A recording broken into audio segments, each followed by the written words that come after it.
My parents have been treating my brother like a golden child while neglecting me for years, so I just recorded and exposed them. My parents have always favored my younger brother by a large margin, and it was blatantly obvious who they cared about more. I worked a part-time job to get my first car, but my brother got one as a present at 14. It was new, too. It was the same with just about anything else, like clothes, video games, and cell phones. I was also told to suck it up, however, and be a man, a good older brother who is happy for his younger sibling.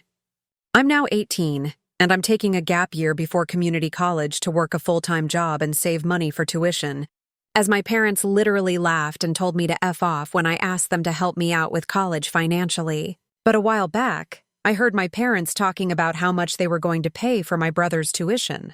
I secretly recorded the conversation from around the corner, and then came out asking my parents why they were going to pay for my brother's college but not mine. They didn't notice my phone was recording and just said that my brother needs more help. I asked how, so when I wasn't getting any sort of scholarship, and he likely wouldn't either. Then I asked a few more questions about why things have always been this way. They got mad, and my father told me that perhaps it's time I moved out because they are sick of keeping a roof over my head. I pointed out that I pay over 50% rent, but they didn't care. I left the room and, in a fit of rage, uploaded the video to 2 different social media sites and ranted about how this is how my parents have always been. Well, a few hours later, my parents were pounding at my door. My dad was screaming at me about how I made them look bad on Instagram. We fought some more and they left the room fuming. My grandparents contacted me later and said they were appalled. Then came to visit with a lot of the family the next day. There was a huge family intervention, and my parents were made to sit on the couch and look at their feet while being told off. It was then I found out they'd been receiving money for years from my grandparents to help with family expenses. My brother looked like he didn't know what to do, so he sided with the rest of the family and said he's noticed how I'm treated as well. My parents gave me a huge apology that sounded forced. My grandparents have offered that I come live with them soon and will cut off the monthly payments to my parents. My father told me I should have never told the rest of the family and now won't talk to me, and my mother has been crying for days. So, I'm starting to wonder if I went too far. Update: I decided to go ahead and call my grandparents to accept their offer to move in. During the phone call, I asked them why there were monthly payments being sent to my parents. Turns out my parents were living beyond their means for a while because my mother quit her job to be a full-time stay-at-home mom. My grandparents decided to help out by sending them money monthly to help with my parents' mortgage, and also to set aside some of that money for college savings for both my brother and me. That was to be split evenly. Turns out my parents only planned to put that savings towards my brother's college, and that's also how they bought his car as well. So from now on, my parents are now on their own financially. Likely, my mother will have to go back to work to help my dad keep up the mortgage. I confronted my parents and asked why they've always treated my brother as the favorite, then asked if there was something I needed to know. Turns out there was nothing. Literally nothing. I'm not an affair baby, not even an unplanned pregnancy. They just liked my brother more. I was mad as hell, and we argued a lot before I left the room because I'd had enough. My grandparents showed up on Saturday with a moving truck. My parents were floored when we started bringing in boxes to pack. My father got in our way, and I reminded him how he said that I should move out, so I am. My mother cried some more and said that my father was just angry in the moment when he said that, and they had been counting on my rent money to help with my brother's college fund. I asked if that meant he would never have had to pay rent like I did when he turned 18. My father then said that since I was taking a gap year to work, then my rent money could have helped my brother, which means they never intended for him to get a job while going to college. My grandpa was enraged and confronted my father saying he raised him better than this. He chewed him out saying he's never been more disappointed in him, and they will no longer receive any more financial support. Then said he'd disown them both if they ever tried to retaliate against me for exposing them. My father backed down, and neither he or my mother said another word to me. I had a bit of an awkward conversation with my brother as we said our goodbyes to each other, and that was it. I just got in my car, waved, and drove off. Story 2. I called my wife to tell her my parents died. She said, "We're busy at my sister's birthday." Days later, she showed up demanding 50% of the inheritance until my 8-year-old handed her an envelope and said, "That's why you came, right?" Her hands started shaking as she opened it. Chapter 1. The call she didn't answer. The hospital room was cold, not physically, but in that sterile, echoing way that only grief can explain. My father had passed at 3:12 a.m. Mom followed at 3:37. A car accident, the kind where a drunk driver runs a red light and erases your entire origin story in one blink. I sat outside in the corridor holding a styrofoam cup of bad coffee I never drank. And with trembling fingers, I dialed her, my wife, Cassandra. She picked up on the third ring, voice bright with music and chatter in the background. "Hey, babe, can I call you back? It's my sister's birthday, remember? Everyone's here." I didn't speak right away. "Hello," she said, a little annoyed. I inhaled, then quietly said the words that should have stopped time. "My parents are gone." Silence long enough to hear the music in her background turn into some kind of pop karaoke. Then she replied, "We're busy right now. We'll talk when I get home." Click. That was it. No. Oh my God. No, I'm coming. No. "Are you okay?" Just silence and then nothing. The funeral was quiet. My 8-year-old daughter, Maddie, held my hand the entire time. She didn't ask where her mother was. She didn't have to because Cassandra didn't come. Not the wake, not the burial, not the after-ceremony lunch at the church. Nothing. 5 days later, Cassandra showed up. Hair done, nails fresh, designer purse, and a tight-lipped smile that screamed ulterior motive. She didn't ask how I was. She didn't say she was sorry. She walked straight into the living room and said, "So, what's the estate look like?" I blinked. She didn't even try to pretend. She crossed her arms. "I'm your wife. I'm legally entitled to 50% of whatever they left behind. Let's not make this messy." That's when Maddie walked into the room, clutching a small white envelope. The one I told her to give to her mother only if this exact moment ever happened. She walked over, calm, innocent, held it out to Cassandra and said, "That's why you came, right?" Cassandra looked confused until her eyes fell to the envelope. Her hand trembled as she reached for it.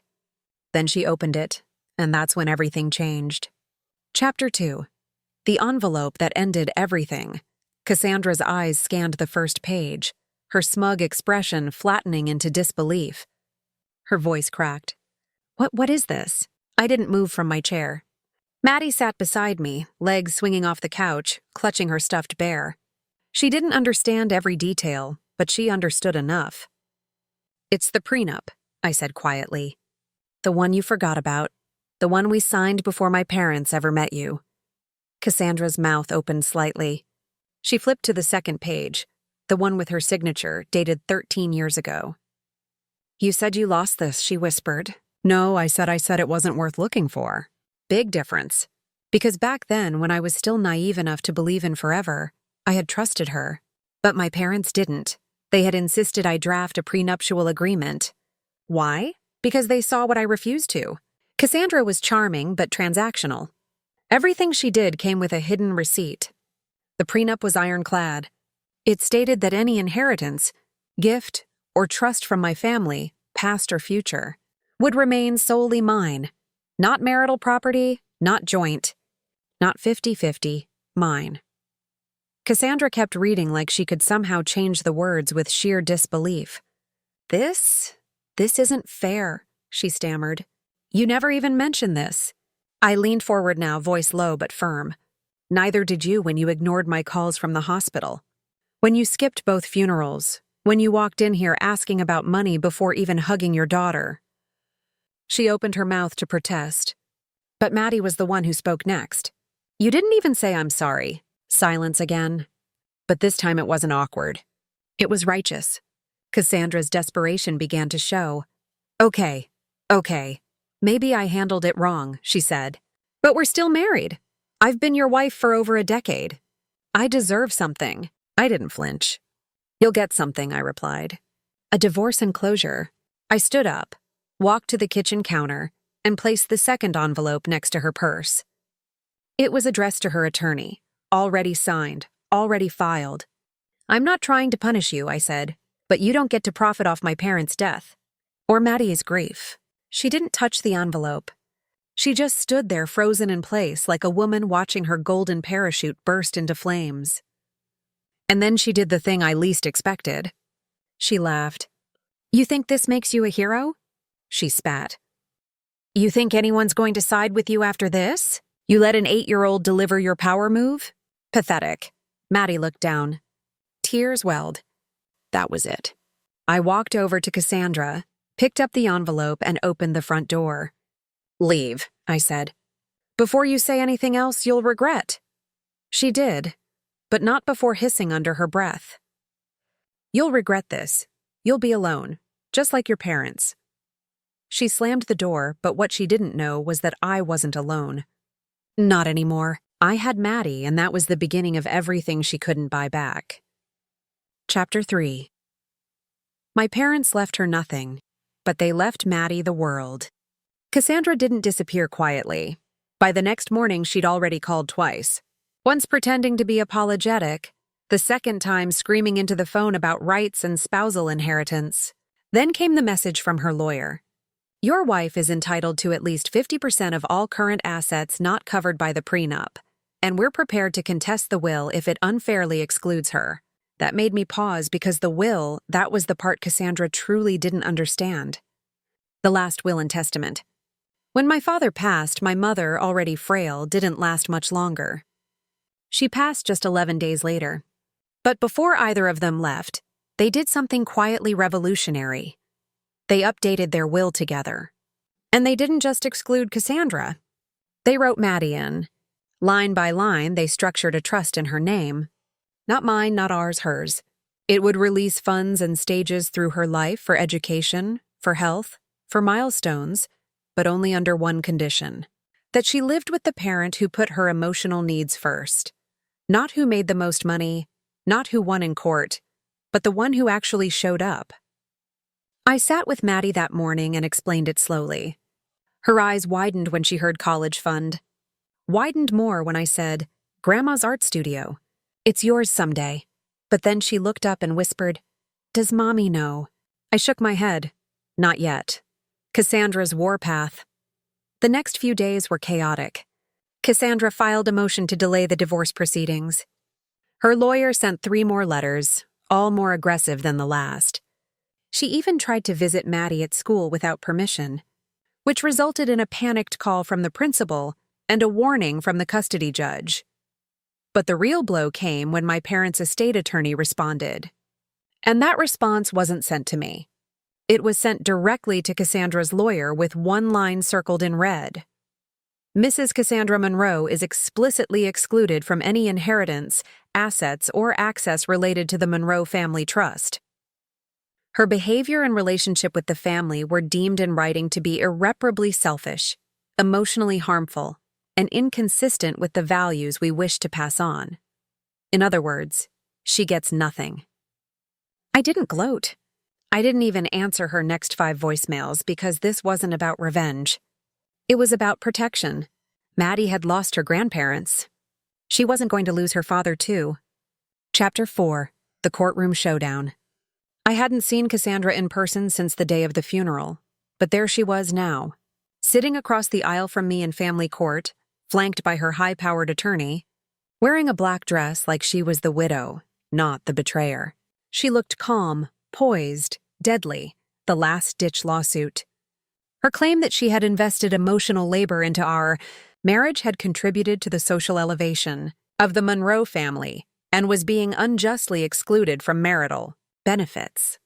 Her lawyer called it spousal economic injustice. They weren't just going after the estate now. They were going after Maddie's trust. Yes, my 8-year-old daughter's inheritance was under legal fire. Their logic: since Maddie was too young to use the funds, Cassandra should be granted temporary custodianship of the trust with authority to allocate its use as appropriate. I nearly laughed, but the judge didn't. He nodded, then turned to me and said, "Mr. Monroe, do you have a response?" The envelope. I stood up and handed the judge a thick envelope. Inside was a copy of the will, A notarized letter from my late mother detailing Cassandra's behavior over the past decade. A school report showing Maddie's emotional well-being had improved after Cassandra moved out. And finally, a sealed note written by Maddie herself, guided by her therapist. The judge read it in silence. He then looked over at Cassandra and spoke slowly. "Ma'am, this letter written by your daughter states, and I quote, 'I don't want Mommy to have my money. She never hugs me unless people are watching.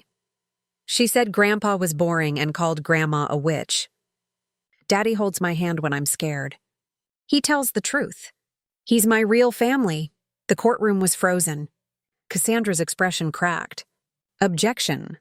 Her lawyer tried to interject, but the judge raised a hand, then turned to the bife. "You'll want to read page 7, I said quietly. The judge did. His face turned white, then furious red. The hidden audio. On page 7 was a QR code linked to an audio file. A recording my mother had captured 2 months before her death from the living room Alexa device. In it, Cassandra could be heard mocking my parents, old bats. "I'll be glad when they're gone. Maybe then I'll get something real out of this marriage." Another voice, her sister's, laughed. "You think they'll actually leave you anything? I'll make sure of it. I've waited long enough." The courtroom was dead silent. The judge exhaled, removed his glasses, and leaned back. Then slowly he looked at Cassandra and spoke the line, "I'll never forget." "Ma'am, do you even know who your ex-husband really is?" She blinked. He continued, "He didn't just show up with a good lawyer. He came with truth, receipts, witnesses, and a daughter who still believes in him." He turned to the bailiff. "Motion denied. And based on this recording, I'm referring Mrs. Monroe's conduct to the district attorney for potential fraud charges." Cassandra stood, mouth open. She started to say something, then collapsed back into her chair. Her lawyer began whispering furiously, but it was over. The court had ruled Maddie's inheritance was untouchable, and Cassandra, she'd just lost everything she came to steal. Chapter 5. The Final Lock. The courtroom loss should have been the end, but people like Cassandra don't walk away. Not quietly. 3 weeks later, just as I started to feel the dust settling, I received a certified letter at my doorstep. Inside, a legal petition for emergency mediation. She was making one final attempt, this time claiming emotional trauma, demanding half my personal savings as compensation for 13 years of service as an unappreciated spouse. She listed laundry done, meals cooked, and vacations missed. It was absurd, but also dangerous because sometimes desperation finds a way to crawl through cracks you didn't even know existed. The counterplay. I didn't answer. I didn't scream. I didn't retaliate. I did what she never expected. I invited her to my office for a private sit-down before the mediation, and she came wearing designer sunglasses, fake humility, and that ever-familiar smirk. "I'm here as a courtesy," she said. "You know you won't win in court. Let's talk." I offered her tea. She declined. I offered her a chair. She sat. Then I slid a new folder across the table. The final folder inside. Copies of fraudulent credit card charges made in my daughter's name. While Cassandra still had access, a background investigation revealing she'd forged rental agreements in my father's name before his death to siphon checks. And finally a signed witness. Statement from her former best friend who had screenshots of texts confirming Cassandra's plan to fake reconciliation just to gain access to our joint account. Cassandra flipped through the pages in silence. Then I pulled out my phone. "Before you say anything," I said, "this room has been recording since you walked in." "That's illegal." "Not in my office," I replied. "And not when I'm protecting a minor's assets." I stood up, walked to the door. "I won't be submitting these documents to court.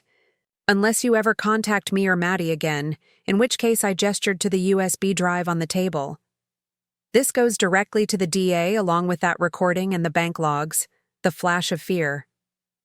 For the first time, I saw fear in her eyes. Not rage, not calculation, just raw fear. She didn't say another word. She picked up her purse, left the folder untouched, and walked out. And for the first time in years, I felt peace. The final lock. I changed every number. Every passcode, every bank signature, installed new locks, moved Maddie and me into a new house, smaller, quieter, built on trust and love instead of glass and pretense. A few days later, Maddie handed me a drawing. Us holding hands. And in the background, a box labeled Mom's envelope. I smiled because no matter how it began, this story didn't end with revenge. It ended with freedom. And the door she once walked through was finally and permanently locked.